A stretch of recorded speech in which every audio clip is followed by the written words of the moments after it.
Hello दोस्तों, नमस्ते, प्रणाम। आइए आप लोग के बीच में बहुत सुंदर प्यारा एक भी बेटी विवाह गीत गाने जा रही हूँ। सावन बरसे सावन मासे हो, बिजुली तोड़ो पीले रोज।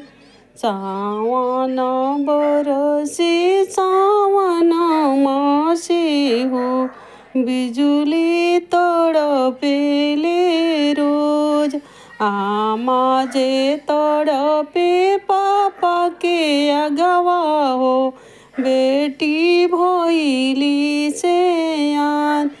चाची जे तड़पे चाचा के अगवा हो, धियवा भइली से आन।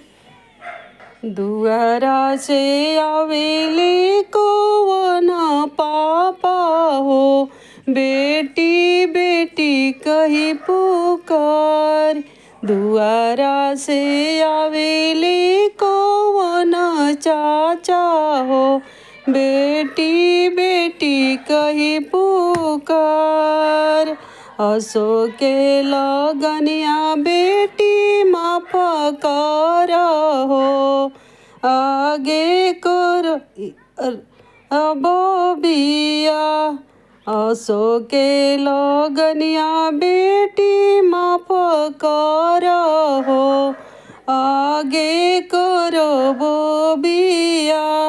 असो के लगनिया बेटी माफ कर हो, राख इज्जत हमार, राख इज्जत हमार।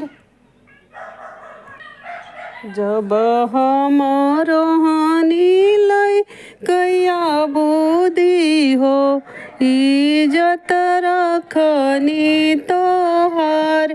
अब हम भइनी सजन जोगे हो, इज्जत रखे भगवान। जब हम भइनी सजन जोगे हो, इज्जत रखे भगवान। जब हम रहनी लइकया बुद्धि हो, इज्जत रखी तोहार। अब हम भइनी सजन जोगे हो, इज्जत रखे भगवान। सावन बरसे सावन मासे हो, बिजुली तड़पेली रोज।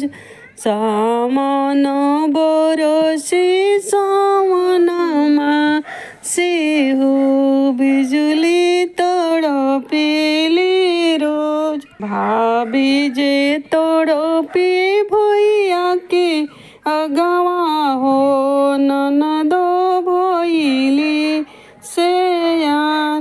भाभी जे तड़पे